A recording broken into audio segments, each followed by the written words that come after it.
Ninguém naquela família falava desse Opala desde que o avô morreu desacreditado. Diziam que ele destruiu o próprio nome com esse carro. Quando Júlia abriu o galpão e encostou a mão no capô, a avó foi clara. Não mexe nisso. Mas havia algo ali que não batia. E o que ela percebeu em silêncio colocaria décadas de vergonha em risco. Meu amigo, deixa eu te perguntar uma coisa sincera.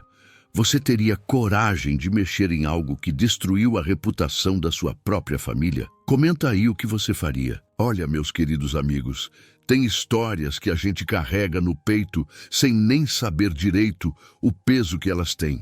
E essa aqui é uma daquelas que mexe com o coração de qualquer um que já teve um avô mecânico, um sonho desfeito ou um Opala amarelo escondido no fundo de um galpão empoeirado, esperando por justiça. Júlia Tavares tinha acabado de completar 28 anos, quando pisou de volta na terra vermelha de Ribeirão Preto, depois de uma década inteira ralando em concessionárias da capital paulista. E vocês precisam entender uma coisa: ela não voltou porque quis, não. Voltou porque a avó Conceição ligou no meio da madrugada, dizendo que estava cansada, que a solidão pesava demais, que aquela casa grande com 3 quartos vazios e um galpão de ferramentas que ninguém abria havia 15 anos, estava sugando a vida dela como um vampiro silencioso. E Júlia, que tinha o coração mole quando o assunto era família, largou o apartamento alugado em Santo André, enfiou suas ferramentas profissionais numa Kombi 2010 com 240 mil quilômetros rodados e voltou para casa. O primeiro fim de semana foi daqueles de limpeza profunda, sabe como é?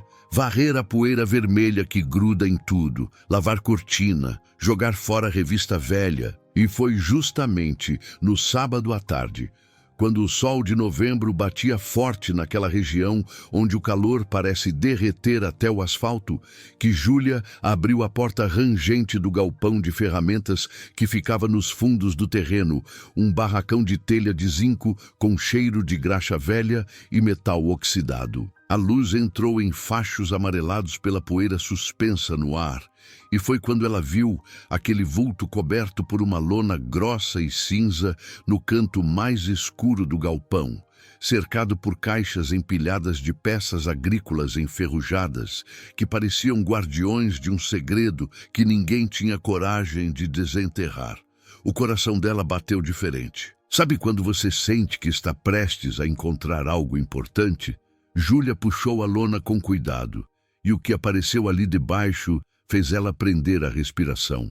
Um Chevrolet Opala Coupé, 1976.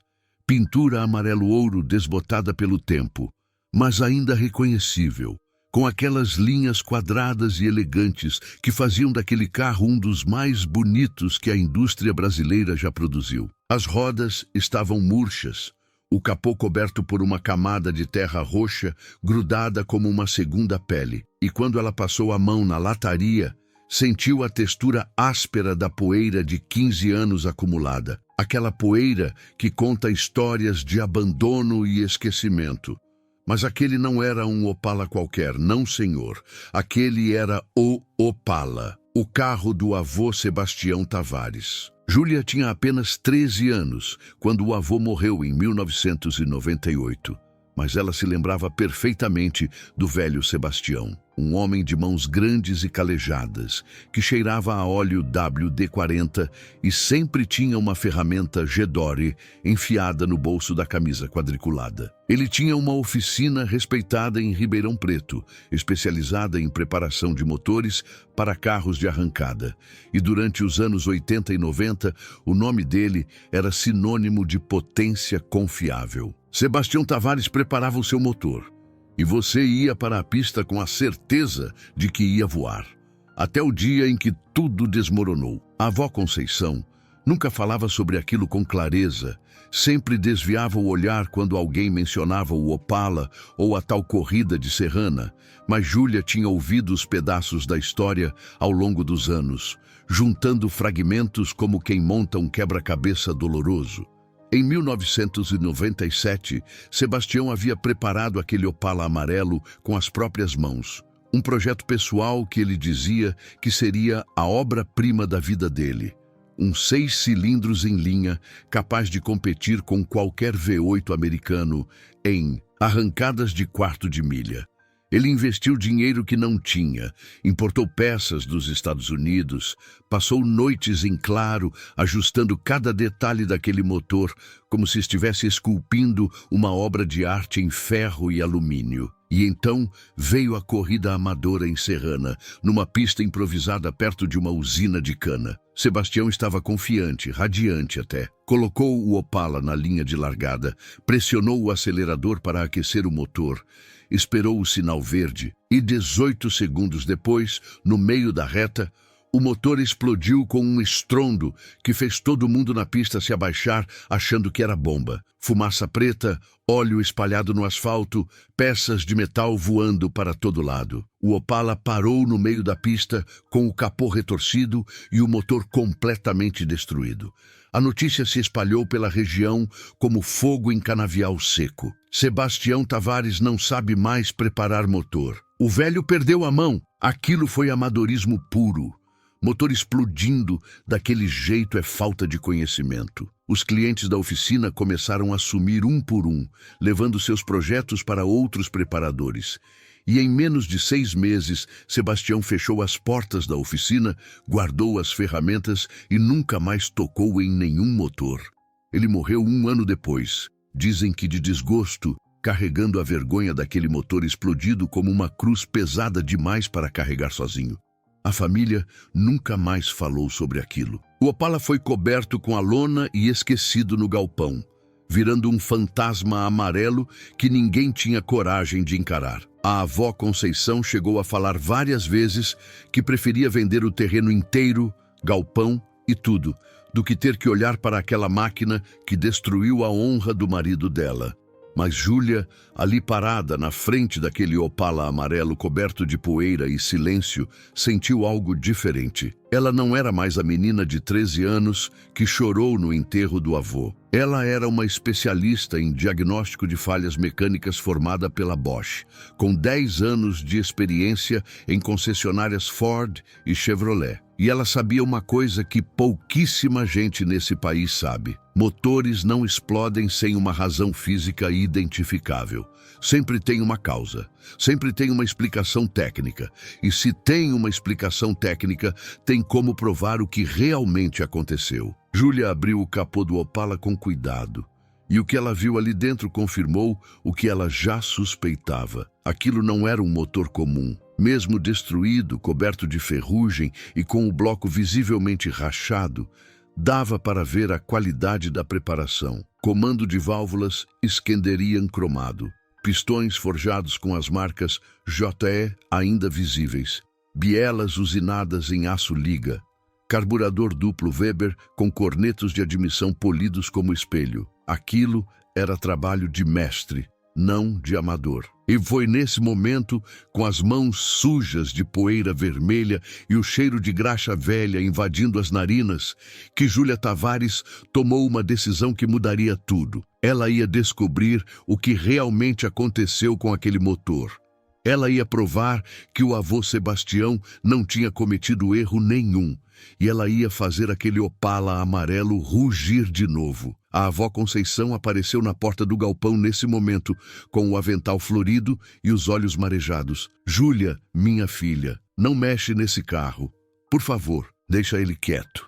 Júlia se virou e pela primeira vez em 15 anos, alguém naquela família olhou para o Opala não com vergonha, mas com determinação. Vó, o senhor Sebastião não errou. Eu sei que não errou.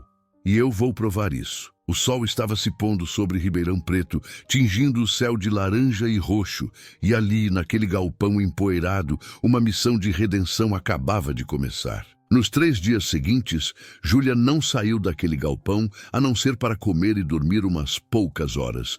Porque quando você é mecânica de verdade e encontra um mistério técnico daqueles, é como se o resto do mundo simplesmente deixasse de existir. Ela começou fazendo o que qualquer investigadora séria faria: documentar absolutamente tudo antes de tocar em qualquer peça. Pegou a câmera digital profissional que usava na concessionária para laudos técnicos e passou horas fotografando cada ângulo daquele motor destruído, cada rachadura no bloco, cada componente que ainda estava montado, mesmo depois de 15 anos de abandono. O motor era um 6 cilindros em linha 250S.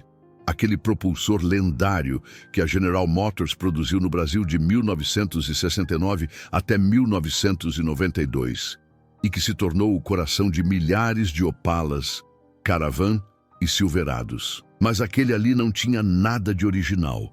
Não, senhor. Sebastião tinha transformado aquele bloco de ferro fundido numa verdadeira máquina de guerra. O comando de válvulas era um Iskenderian americano com duração de 292 graus. Aquele tipo de peça que você só importava se realmente soubesse o que estava fazendo. Porque comando longo assim muda completamente o comportamento do motor, deixando ele nervoso em baixa rotação, mais explosivo quando passa dos 4.000 giros. Os pistões eram forjados Joye, fabricados nos Estados Unidos em alumínio aeronáutico e projetados para aguentar pressões absurdas dentro da câmara de combustão. As bielas eram H-Beam em aço liga, usinadas com precisão de centésimos de milímetro, e o carburador duplo Weber 45 DCOE tinha aqueles cornetos cromados que faziam qualquer preparador babar de inveja. Júlia sabia exatamente o que estava olhando. Aquilo era uma preparação de nível competição, facilmente capaz de entregar mais de 200 cavalos de potência nas rodas traseiras. Um número absurdo para um motor naturalmente aspirado de 4.000 cilindradas nos anos 90. Sebastião tinha investido uma fortuna naquele projeto. E pelo capricho da montagem, dava para ver que ele tinha colocado não apenas dinheiro, mas alma naquela máquina. Mas aí vinha a pergunta que não queria calar. Se estava tudo tão bem feito, tão caprichado, tão profissional, por que diabos aquele motor tinha explodido? Júlia passou o segundo dia inteiro examinando o bloco rachado com uma atenção que beirava a obsessão. E foi aí, meus amigos, que ela começou a notar algo muito estranho. A rachadura principal no bloco não estava onde deveria estar. Deixa eu explicar isso direito para vocês entenderem. Quando um motor explode por pré-ignição ou detonação, que é quando a mistura ar-combustível detona antes da hora dentro do cilindro, o dano acontece principalmente na região dos cilindros, perto das sedes de válvulas e no topo dos pistões. É ali que a pressão anormal se concentra, é ali que o metal cede primeiro. Mas a rachadura no bloco do Opala estava na base, perto do suporte do virabrequim, numa região que normalmente não sofre tensões extremas, a menos que alguma coisa muito específica estivesse acontecendo com o eixo. Júlia sentiu um arrepio subir pela espinha. Aquilo era uma pista.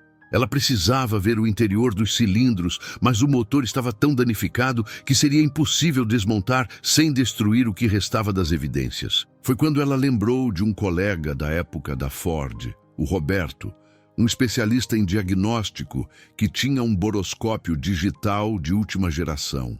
Aquele equipamento com uma câmera minúscula na ponta de uma sonda flexível que permite você enfiar dentro do motor e ver tudo sem precisar desmontar. Ligou para ele e o Roberto, que sempre teve um fraco por um mistério técnico bem contado, apareceu no galpão no dia seguinte com a maleta de equipamentos embaixo do braço e um sorriso curioso no rosto. Júlia, você me tira de casa num domingo para ver um Opala de 76?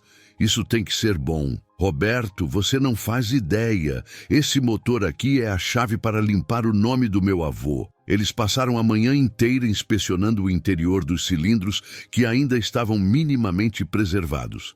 E o que apareceu na tela do boroscópio fez Júlia segurar o fôlego. Os pistões não tinham sinais de fusão. Nenhum. Zero. Os topos estavam enegrecidos pela carbonização normal de anos de uso. Sim, mas não havia aquelas marcas características de alumínio derretido que aparecem quando um motor sofre pré-ignição severa. As sedes de válvulas também estavam intactas, sem sinais de impacto ou deformação.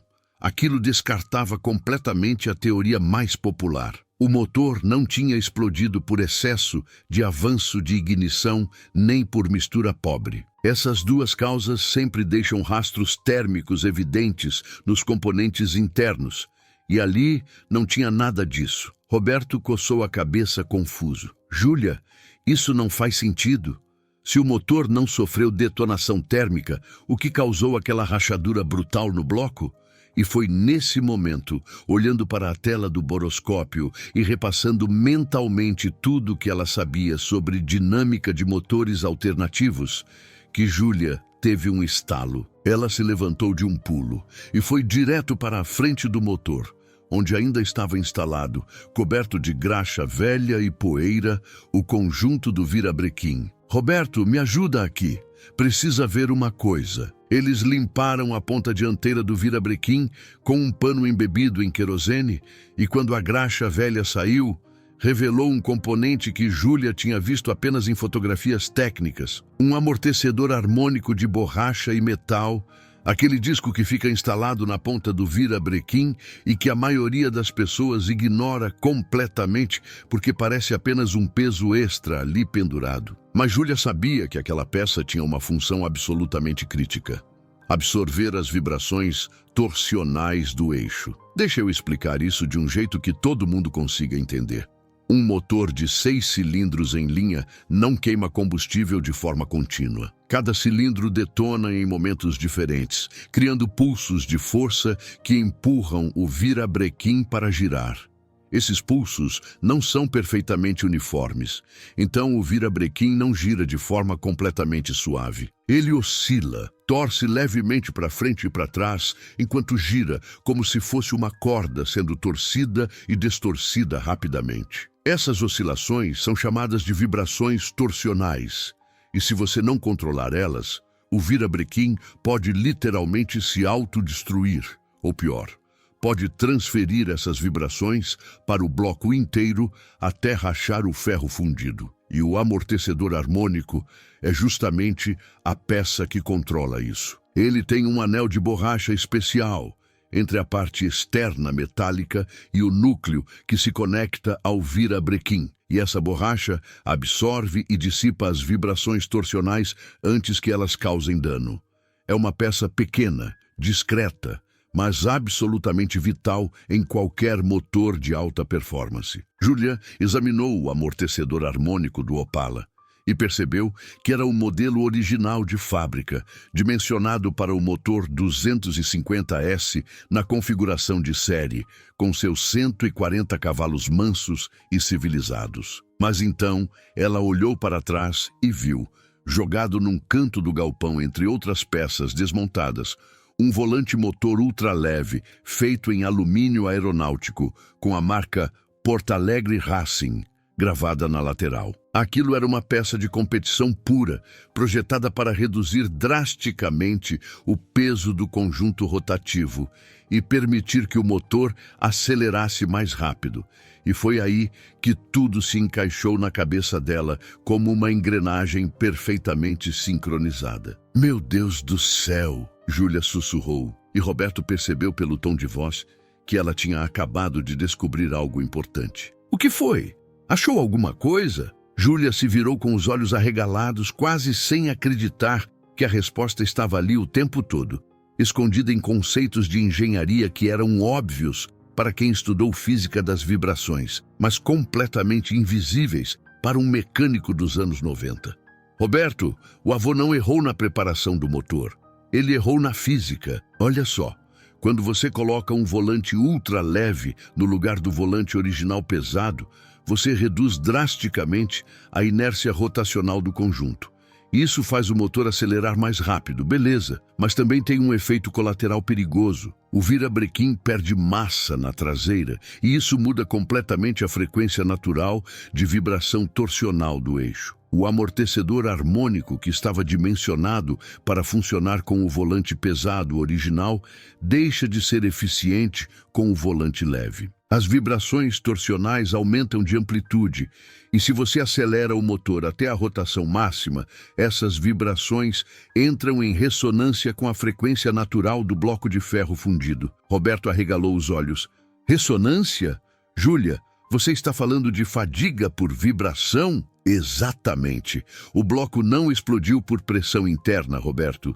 Ele rachou por vibração. Durante aquela arrancada em Serrana, o avô deve ter mantido o motor na faixa de 6.000 giros por uns 15, 20 segundos. Tempo suficiente para as vibrações torsionais, não amortecidas, causarem fadiga no ferro fundido até ele ceder. Foi uma falha estrutural por ressonância mecânica, não uma falha de preparação. O silêncio que caiu naquele galpão foi interrompido apenas pelo som distante de um caminhão passando na rua. Roberto olhou para Júlia com uma mistura de admiração e espanto. Júlia, você acabou de resolver um mistério de 25 anos. Seu avô não tinha como saber disso. Análise de vibrações torsionais em motores só começou a ser feita com precisão depois dos anos 2000, quando surgiram os softwares de simulação dinâmica. Nos anos 90, isso era conhecimento de engenharia aeroespacial, não de preparação automotiva. Júlia sentiu as lágrimas queimarem nos olhos, mas não deixou elas caírem. Não ainda, porque descobrir a verdade era só o primeiro passo. Agora, ela precisava fazer algo muito mais difícil. Ela precisava reconstruir aquele motor da forma correta, da forma que Sebastião teria feito se tivesse tido acesso ao conhecimento técnico que ela tinha agora. Ela precisava fazer aquele Opala amarelo rugir de novo, não como uma máquina quebrada e esquecida, mas como a obra-prima que sempre deveria ter sido. E quando ela fizesse isso, quando aquele motor ligasse e funcionasse perfeitamente, todo mundo ia saber a verdade. Sebastião Tavares não tinha perdido a mão. Sebastião Tavares estava décadas à frente do seu tempo. Descobrir a verdade foi libertador, mas Júlia sabia que conhecimento sem ação não passa de teoria bonita que fica guardada na gaveta, e ela não tinha voltado para Ribeirão Preto para ficar de braços cruzados olhando para um motor destruído. Ela tinha uma missão agora, clara como água de nascente. Reconstruir aquele Opala exatamente como o avô Sebastião tinha sonhado, mas desta vez com a física correta, com o conhecimento que ele nunca teve a chance de aprender. E olha, meus amigos, isso não seria barato nem rápido, porque motor de alta performance não se faz com peça de ferro velho e boa vontade. Se faz com precisão, investimento e muita paciência. O primeiro desafio era o bloco. Aquele ali estava rachado de um jeito que não tinha solda nem mágica que consertasse. Então Júlia precisava encontrar outro bloco, 250S, em condições de ser reconstruído. Passou 2 semanas ligando para ferro-velhos, desmanche de caminhões e oficinas antigas espalhadas pelo interior paulista, até que um contato em Campinas falou que tinha um bloco virgem guardado desde os anos 80, ainda com a pintura verde original da GM, sem nenhuma retífica anterior. Era uma raridade, uma preciosidade, e o preço refletia isso. R$ 3.500 que Júlia pagou sem pestanejar, usando uma parte considerável das economias que tinha trazido de São Paulo. O bloco chegou numa quinta-feira de tarde, envolto em plástico bolha e amarrado com corda. E quando Júlia o desembrulhou no galpão, passou a mão pela superfície fria do ferro fundido com uma reverência quase religiosa. Aquele pedaço de metal seria o coração do projeto, a base sobre a qual tudo seria construído. Ela carregou o bloco até a bancada central do galpão, instalou ele num suporte giratório que o avô Sebastião tinha construído décadas atrás e começou a fazer as medições preliminares com um micrômetro interno de alta precisão, checando o diâmetro de cada cilindro, a circularidade, o desgaste na região dos anéis. Os números eram bons.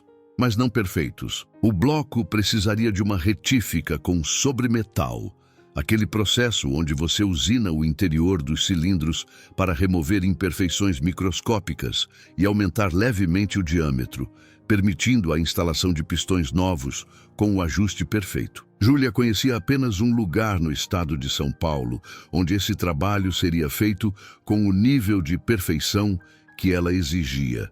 A retífica técnica Precision, em Sorocaba, comandada por um senhor japonês chamado Nakamura, que tinha aprendido o ofício trabalhando na Toyota nos anos 70 e tinha padrões de qualidade quase obsessivos. Ela embalou o bloco com cuidado, colocou na Kombi e dirigiu às 2 horas até Sorocaba numa sexta-feira de manhã, com o sol nascendo alaranjado sobre as plantações de cana que se estendiam até onde a vista alcançava. Nakamura recebeu o bloco como se estivesse recebendo um paciente na mesa de cirurgia, girando ele devagar, passando os dedos pelas superfícies, olhando através de uma lupa de aumento as marcas microscópicas deixadas pelo tempo e pelo uso. Julia Sun.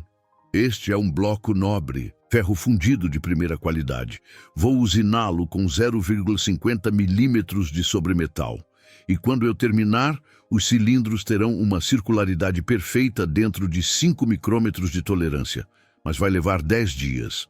10 dias que Júlia aproveitou para caçar as outras peças essenciais do quebra-cabeça. Os pistões forjados JT originais do avô estavam destruídos, então ela encomendou um jogo novo direto do importador em São Paulo, especificando a mesma taxa de compressão de 10:1 que Sebastião havia usado.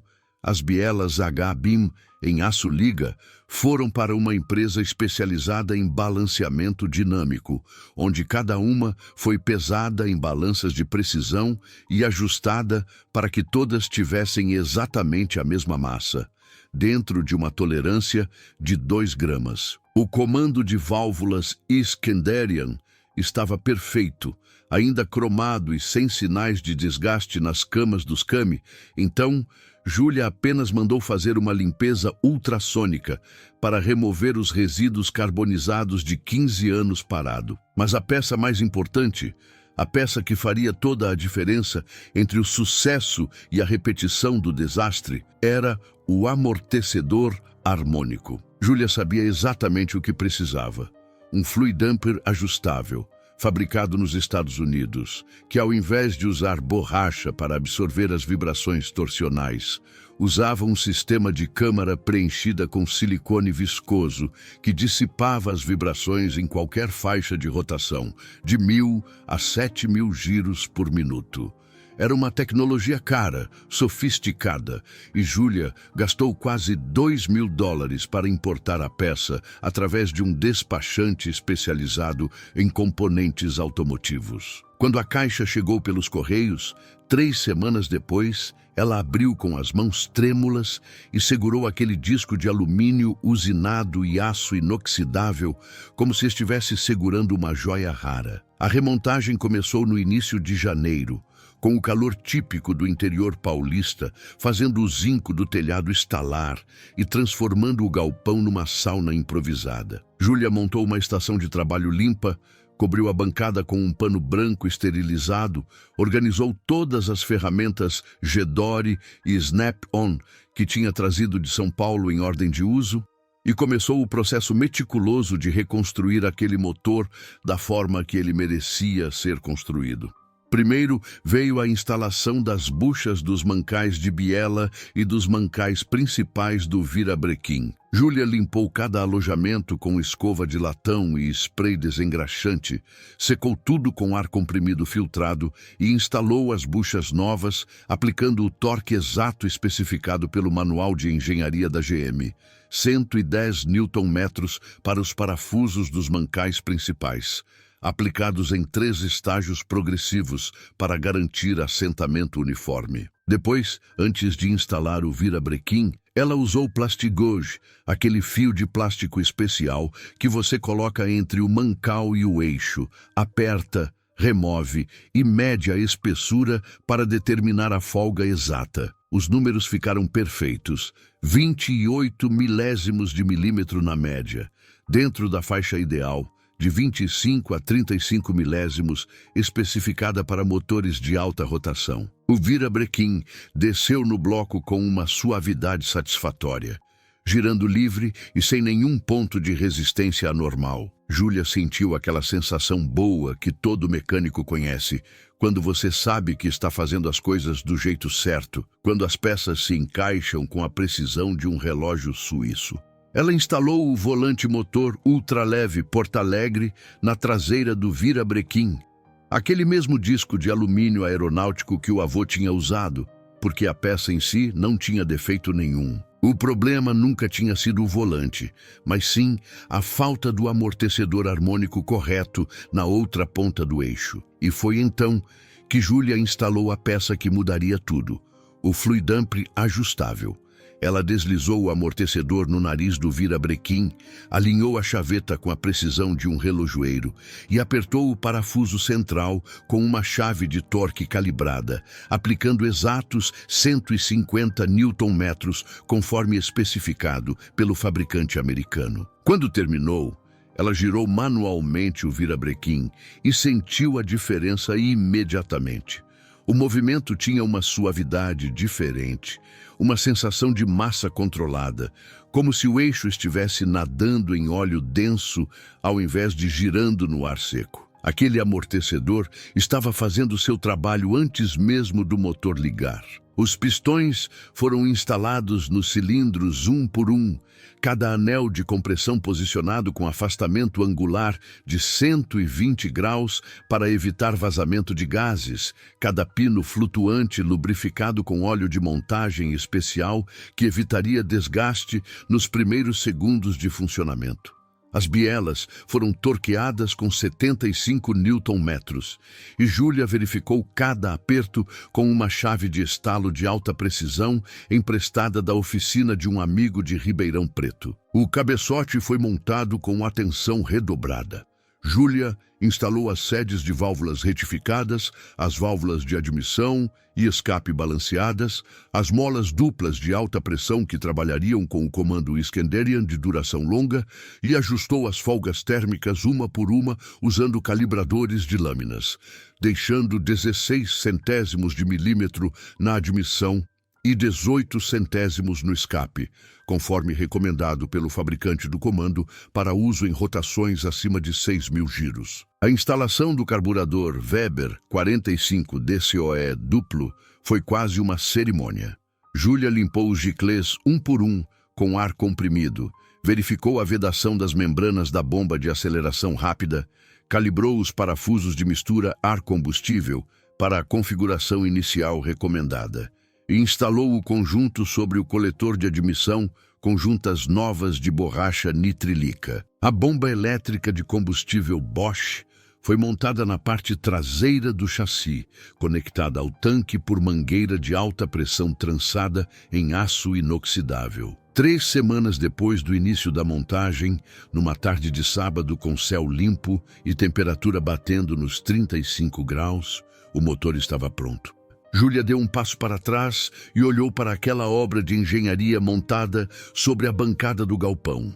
O bloco verde GM reluzente, as tampas das válvulas cromadas, o carburador duplo polido como espelho, o coletor de escape de aço inoxidável com os tubos perfeitamente alinhados.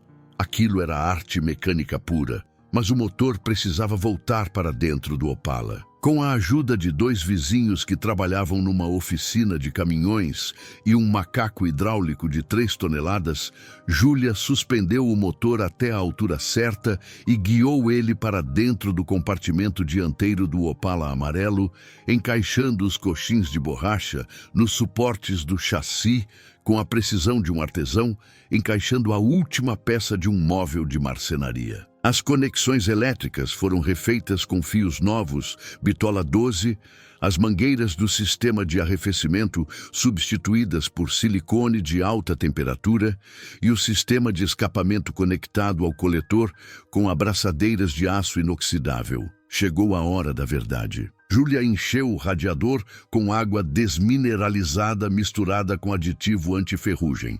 Completou o cárter com óleo Mobil, um sintético 15W50, conectou a bateria nova de 60 amperes que tinha comprado na semana anterior e bombeou combustível no carburador usando a alavanca manual da bomba elétrica até sentir a resistência que indicava que as cubas estavam cheias. A avó Conceição apareceu na porta do galpão nesse momento, enxugando as mãos no avental florido, os olhos ainda inchados de tanto chorar nos últimos dias. Júlia tinha contado para ela sobre a descoberta, sobre a vibração torsional, sobre o amortecedor harmônico, mas a avó ainda carregava no peito aquela dor velha de 25 anos, aquela sensação de que o Opala amarelo era um símbolo de derrota, não de vitória. Júlia, minha filha, você tem certeza disso?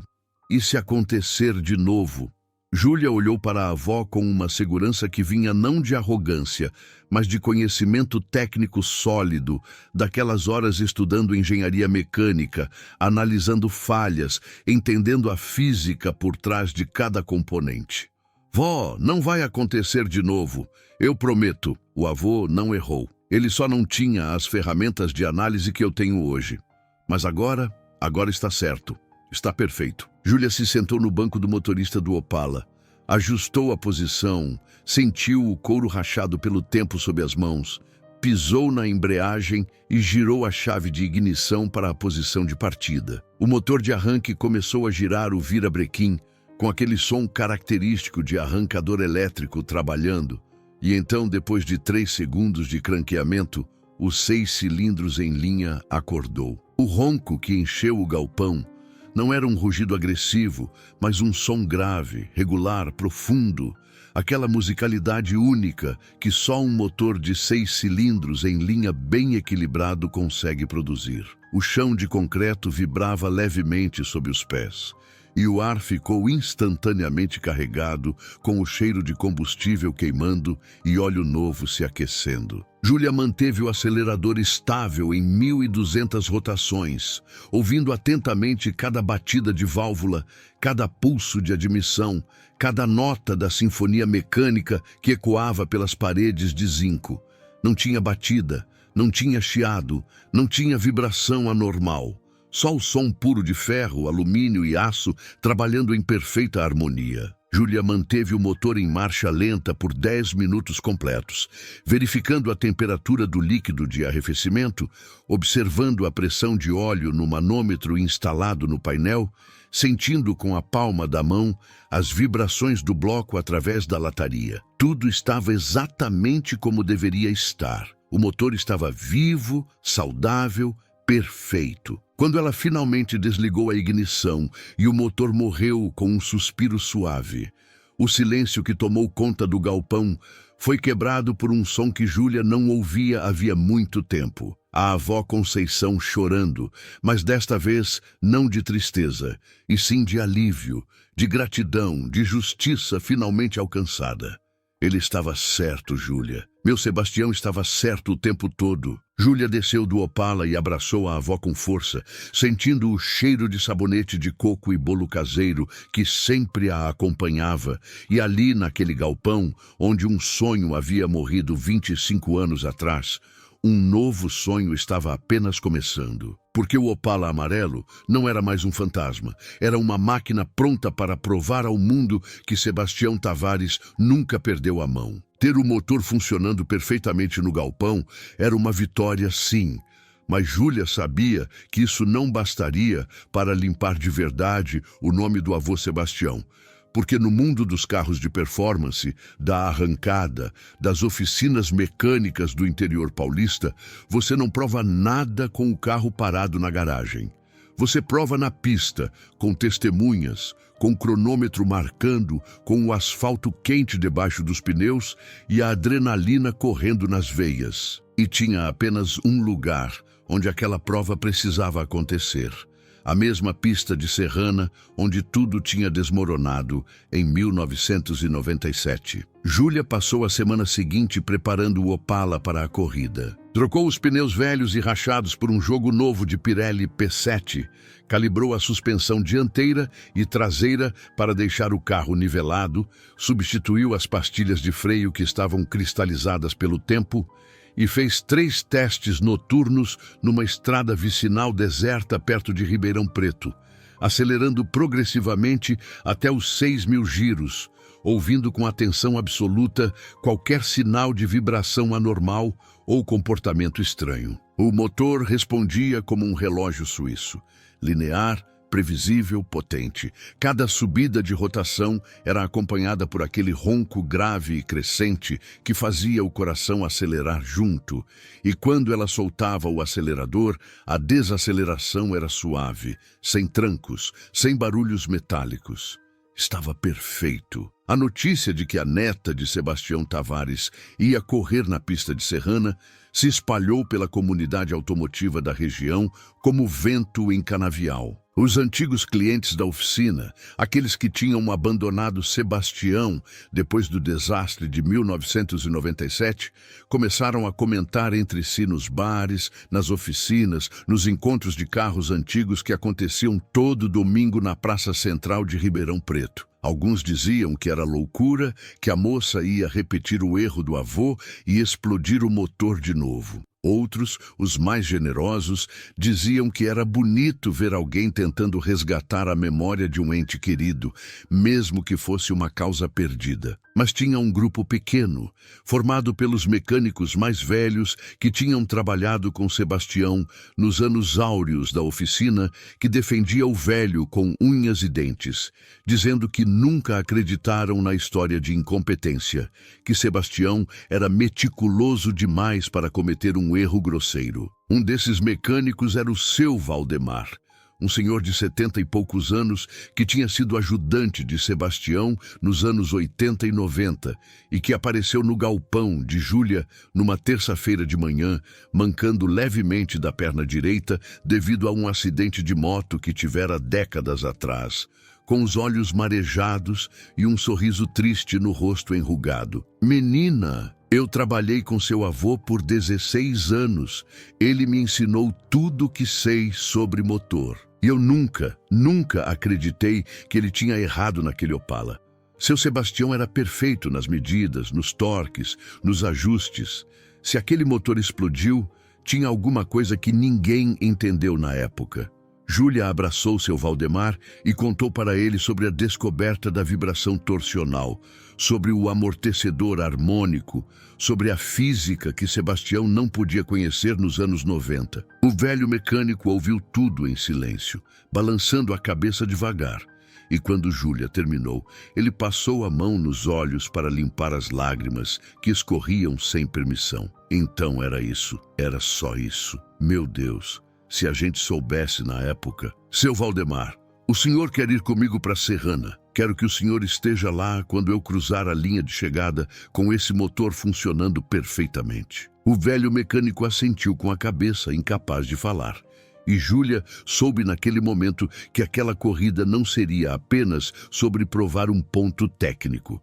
Seria sobre justiça, sobre reparação, sobre mostrar para todos aqueles que duvidaram de Sebastião Tavares que eles estavam errados, que o velho mecânico de Ribeirão Preto era um mestre que simplesmente nasceu antes da tecnologia alcançar o conhecimento dele. O dia da corrida amanheceu com céu limpo e sol escaldante, aquele calor de fevereiro no interior paulista que faz o ar tremer sobre o asfalto. Júlia acordou às 5 da manhã, tomou um café reforçado, vestiu o macacão azul da concessionária Ford, onde tinha trabalhado em São Paulo, e foi até o galpão onde o Opala amarelo esperava, lavado e encerado, reluzindo sob a luz fraca da manhã. Ela verificou mais uma vez o nível de óleo, a pressão dos pneus, o aperto das abraçadeiras do sistema de admissão, e então ligou o motor apenas para ouvir aquele ronco reconfortante que agora era música para os ouvidos dela. A pista de arrancada de Serrana ficava a 45 minutos de Ribeirão Preto, numa área industrial, perto de uma usina de cana que nos anos 90 funcionava de forma clandestina, mas que agora era oficializada e recebia corridas amadoras todo terceiro domingo do mês. Júlia chegou lá às 8 da manhã, com seu Valdemar no banco do carona e a avó Conceição no banco traseiro, usando aquele mesmo vestido florido que tinha usado no enterro de Sebastião, 25 anos atrás, como se estivesse fechando um ciclo que começou com dor e terminaria com redenção. A pista estava cheia. Devia ter umas 200 pessoas espalhadas pelas arquibancadas improvisadas de madeira, e quando o Opala amarelo entrou no paddock, o murmúrio que percorreu a multidão foi quase palpável. Todo mundo sabia qual era aquele carro. Todo mundo lembrava da explosão de 1997. E agora todo mundo queria ver se a neta do Sebastião ia conseguir fazer o que o velho não tinha conseguido: completar uma arrancada sem destruir o motor. Júlia estacionou o Opala na área de preparação e desceu do carro. E foi quando ela percebeu que tinha alguém esperando por ela. Wagner Silva, um preparador de motores de Campinas que tinha sido concorrente direto de Sebastião nos anos 90 e que sempre falou mal do trabalho do velho depois do desastre de Serrana, dizendo em todo lugar que Sebastião tinha preparado o motor sem critério, sem ciência, apenas na base do mais ou menos. Wagner estava ali de braços cruzados, sorriso arrogante no rosto, ao lado de um Maverick V8 vermelho que facilmente devia ter mais de 400 cavalos. Então a netinha do Sebastião veio provar que o velho estava certo? Wagner falou alto o suficiente para todo mundo em volta ouvir. Querida, eu respeito a sua coragem, mas motor de 6 cilindros preparado errado vai explodir de novo. É física básica. Júlia olhou para Wagner sem demonstrar a raiva que estava fervendo por dentro, porque ela tinha aprendido há muito tempo que mecânica boa se prova com resultados, não com bate-boca de masculinidade frágil. Wagner, física básica é justamente o que você não entende. Mas daqui a pouco você vai aprender.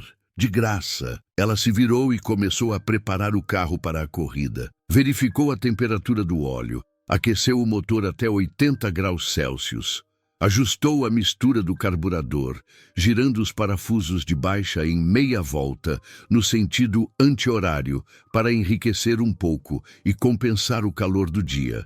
E então guiou o Opala até a linha de largada, onde o starter da pista, um senhor de boné e camisa xadrez, esperava com a bandeira verde na mão. O coração de Júlia batia forte dentro do peito, mas não era medo. Era expectativa. Era a certeza de que aquilo ia dar certo, porque ela tinha feito tudo certo.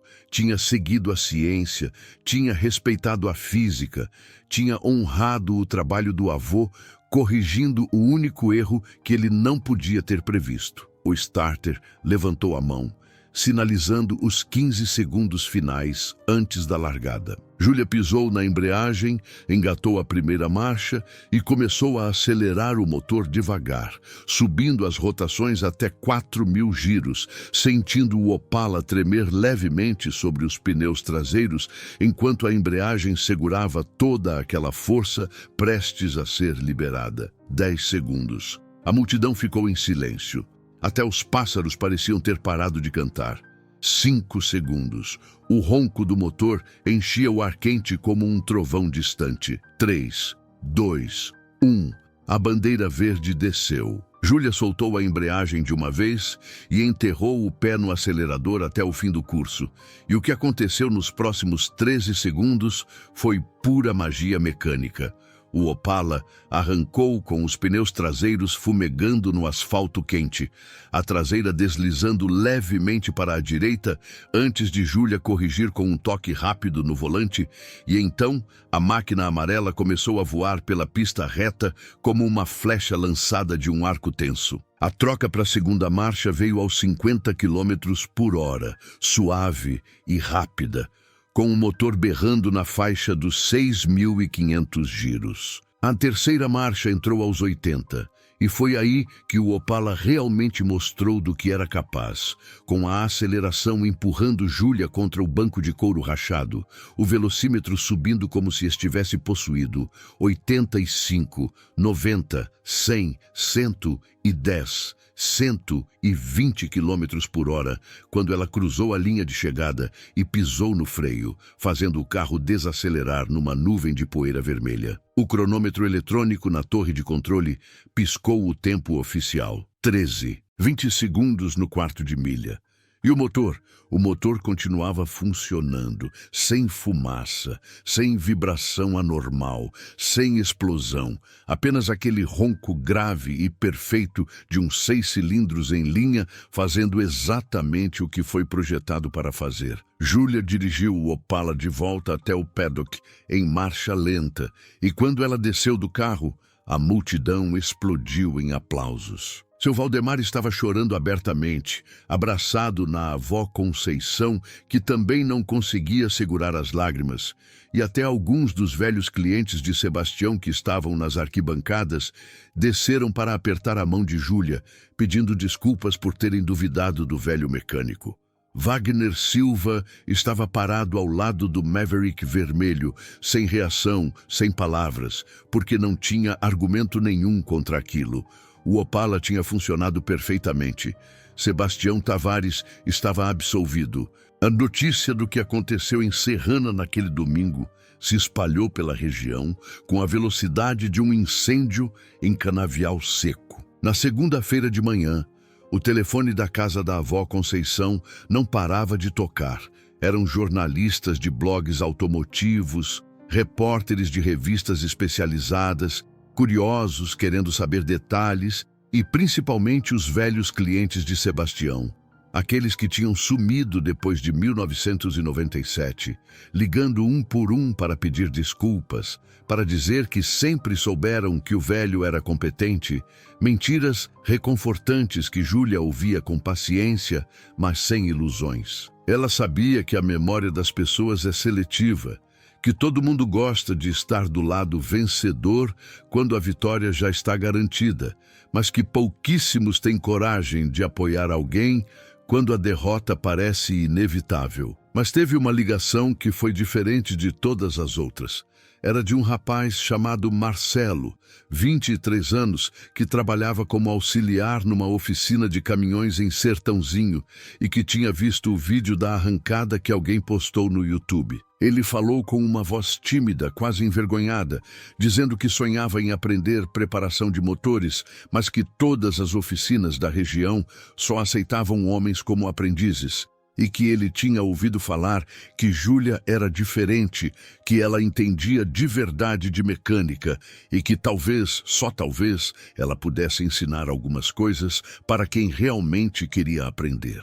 Júlia ficou alguns segundos em silêncio depois que Marcelo terminou de falar, porque aquela ligação tinha tocado em algo profundo dentro dela. Ela lembrou de todas as vezes que tinha sido subestimada nas concessionárias de São Paulo, de todos os clientes que pediam para falar com um mecânico de verdade quando ela aparecia de macacão com as ferramentas na mão, de todos os colegas que faziam piadinhas sobre lugar de mulher não ser embaixo de carro. E ela percebeu que tinha uma escolha ali. Podia guardar todo aquele conhecimento para si mesma ou podia fazer com ele a mesma coisa que o avô Sebastião sempre fez: compartilhar, ensinar, multiplicar. Marcelo, você conhece o galpão da minha avó aqui em Ribeirão? Aparece lá no sábado às 8 da manhã. Vamos começar pelo básico. Como identificar uma falha de virabrequim através da análise de vibração.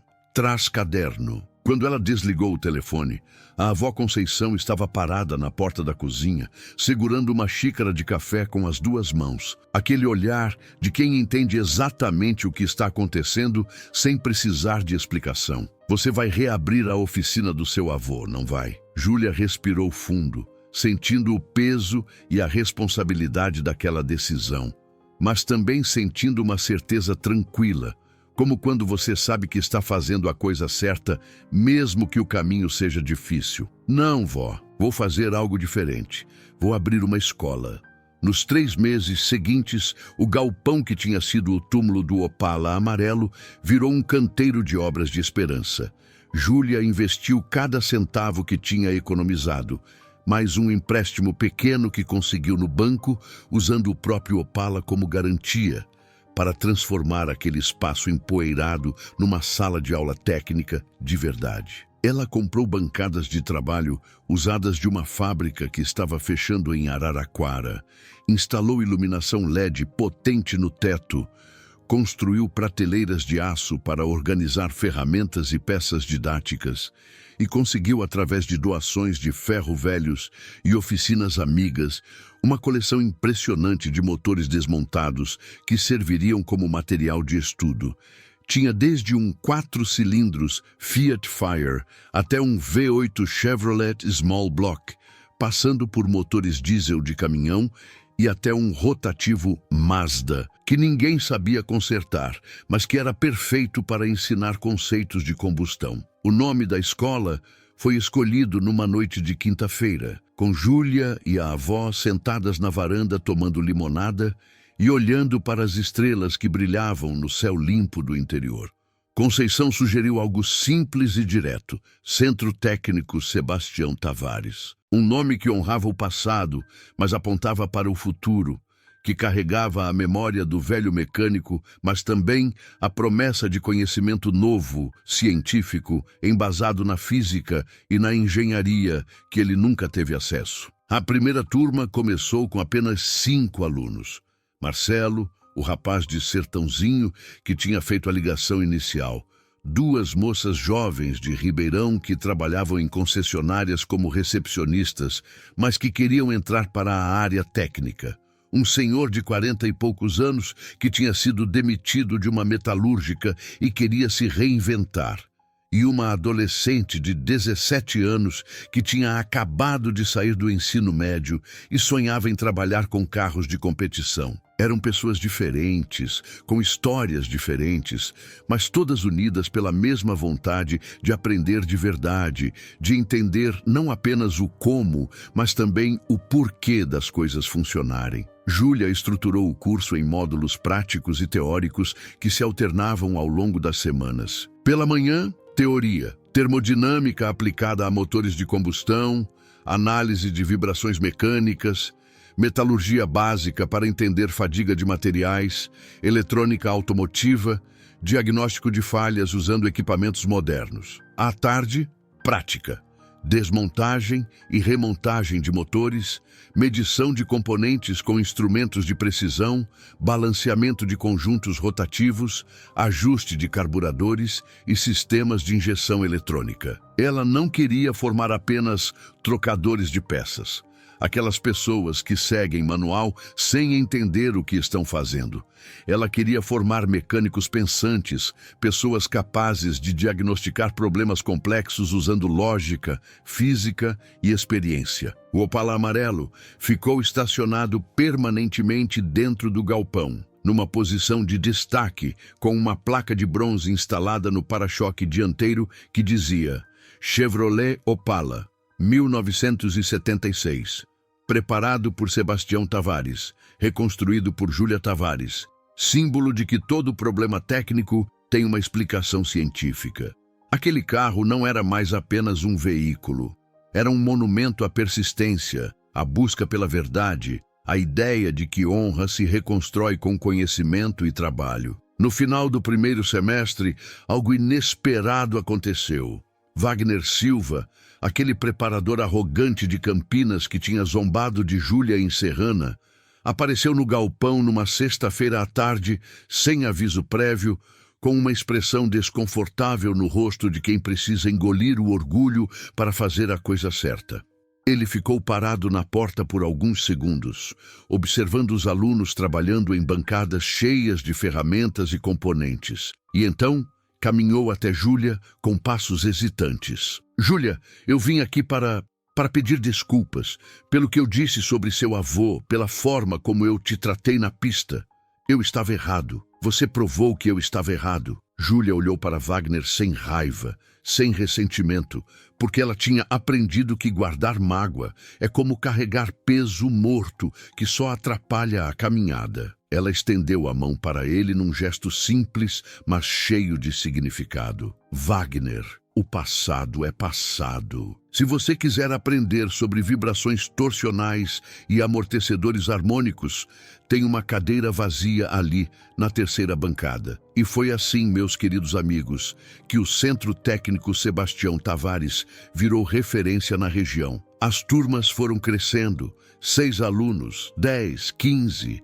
E no segundo ano de funcionamento, Júlia precisou dividir as aulas em turnos para acomodar todo mundo. Várias das pessoas que passaram por lá conseguiram emprego em oficinas especializadas, concessionárias e até em equipes de competição. Uma das primeiras alunas, a Camila, abriu a própria oficina de preparação de motores em Franca e já estava fazendo trabalhos para clientes de 3 estados.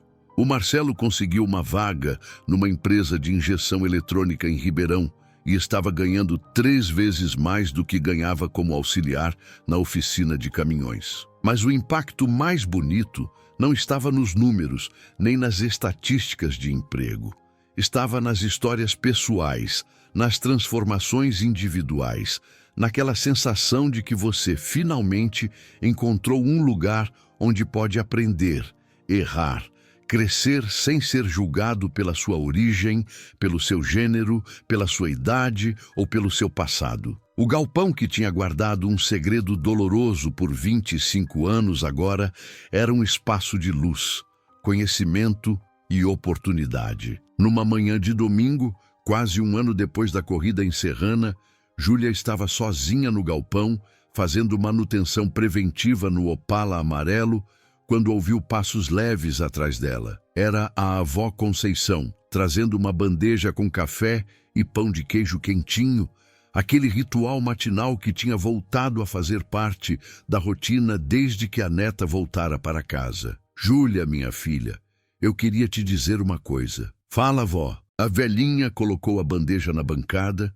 se aproximou do Opala e passou a mão devagar na lataria amarela, aquele toque carinhoso de quem faz as pazes com um passado doloroso. Seu avô estaria muito orgulhoso de você, não só por ter consertado o carro ou por ter provado que ele estava certo, mas principalmente por ter transformado a dor dele em conhecimento para outras pessoas.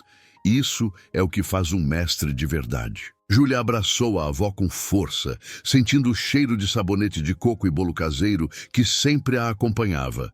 E naquele momento, ela entendeu que a verdadeira redenção de Sebastião Tavares não tinha acontecido na pista de Serrana com um tempo de 13,20 segundos no cronômetro. A verdadeira redenção estava acontecendo ali, todos os dias, cada vez que um aluno entendia um conceito novo, cada vez que alguém conseguia diagnosticar uma falha complexa, cada vez que o conhecimento se multiplicava e alcançava pessoas que, de outra forma, nunca teriam essa oportunidade. O Opala amarelo continuava ali, reluzente e silencioso, não mais como um símbolo de vergonha ou fracasso, mas como um professor permanente, lembrando a todos que a física não mente, que a ciência não tem preconceito, e que às vezes a maior prova de amor que podemos dar aos que vieram antes de nós não é defender cegamente suas escolhas, mas entender profundamente seus acertos, corrigir com respeito seus erros inevitáveis e transformar suas lições em pontes para que outros também possam atravessar. E assim, no galpão que um dia guardou apenas poeira e silêncio, o legado de Sebastião Tavares continuava vivo, crescendo, se multiplicando, provando que conhecimento verdadeiro nunca morre. Apenas espera pela pessoa certa para ressuscitá-lo.